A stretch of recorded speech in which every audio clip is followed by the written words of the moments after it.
Today we're going to take a look at one of the new features from FIFA 21, which was the Homegrown Talent option that they made available if you bought the Ultimate or Champions Editions. One of the really positive new features in FIFA 21 is that you start your career with a few players already in the Youth Academy. Now, if you do it without this Homegrown Talent feature, you get the kind of guys you'd expect. A little mix, maybe a nice player in there, but it's a lot more realistic. But if you did this Homegrown Talent option,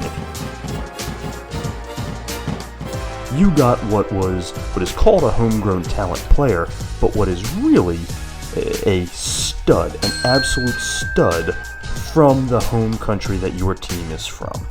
And what I want to do in this video is discuss how this works if you're trying to be at all realistic, and how you should and how you think we should use these kinds of players. Now, if you're doing a career with, a Premier League team or Barcelona, then, throw him in the lineup or put him on your bench and have him work in, because there's not really much to factor in with the realism.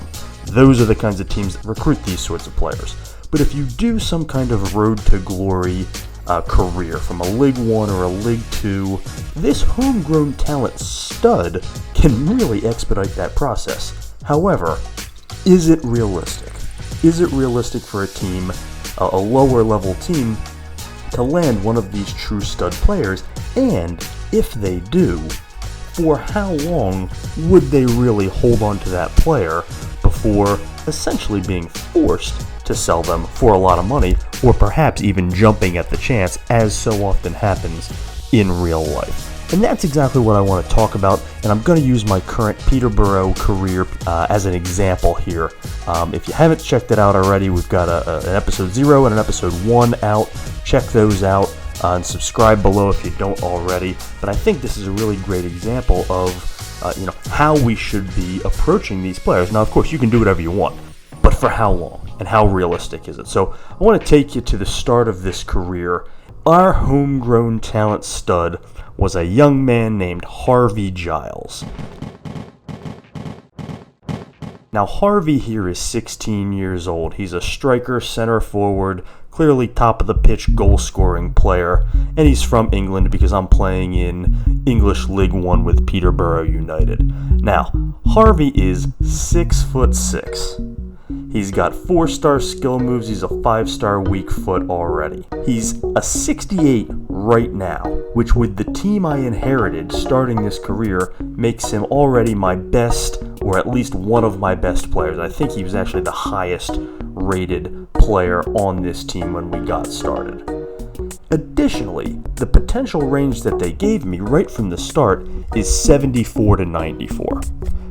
I could have waited to see if that gap narrowed, to see kind of where it was going to hone in on, as tends to be the case if you leave guys in your youth academy. But given that I needed to find some goal scorers for this career, and he's already slated to be the best player on the roster, there was no waiting. We're going to go ahead and put him in the starting lineup, and we promoted him right away. So even if you split the difference and say he's a 68 current and an 84 potential at 16, and I gotta say, even that's probably low and unrealistic on the potential, because if you're a 68 rated 16-year-old right now, your potential is a lot more than 84. So that's probably even on the low end, but let's say that's what it is. How long is that player really staying in League 1? Now, he's 16. There aren't too many 16-year-olds getting playing time in the top leagues, in the Premier League. In fact, Ansu Fati last year with Barcelona is one of the rare examples of getting playing time as a 16-year-old. And frankly, had he not come up with Barcelona, he'd probably already be with a team like that, or it would be happening soon.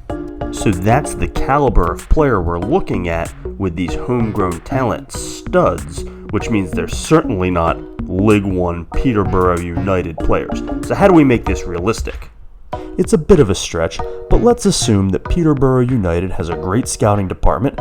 We know Harvey Giles is from England. Maybe he's actually from Peterborough, so he signed with Peterborough. Maybe at 14 he was 5'10", and he sprouted up to 6'6" in the last 2 years. Who knows?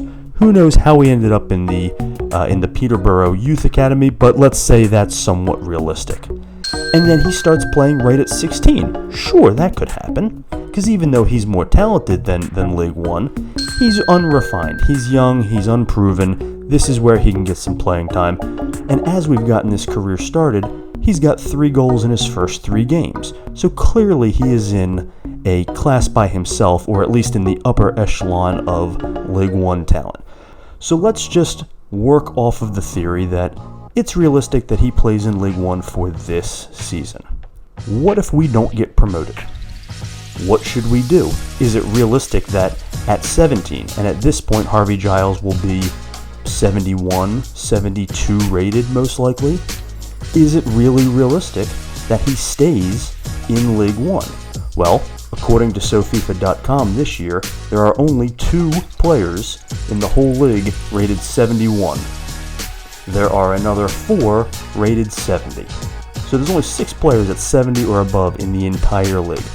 So at 68 currently, he's already one of the better players in the league, and the minute he progresses, and you know he's going to grow quickly with that potential in the young age, you know he's going to easily be the best player in the league soon. So should we make a rule that says if we don't get a promotion, we have to sell him off? We have to sell him and take the money because he's not going to spend a second year in League One. Now, second question. If we get promoted to the championship, is that enough of a jump in talent level to keep him happy for a second year? So let's say he starts next year at a 72, maybe 73. Well, there's lots of players in the championship that are that good, so he wouldn't necessarily stand out. So the league is good enough to support his growth in theory. And by the end of a second year, he could be in the high 70s, and there are plenty of players in the championship currently who are in the high 70s. There are even a few players in the championship that have potentials of 84 or higher. In fact, there are 7 as at the start of this season. So that's not unrealistic. But I'll put it to you, leave it in the comments. Do you think it would be realistic if we were to gain promotion in the first year to hold on to him for a second year? And then again, if we don't gain a second promotion in year 2 to get to the Premier League. So my thinking is, if I can get to the Premier League by the time he's 18, we can justify keeping him around and build around him as a centerpiece.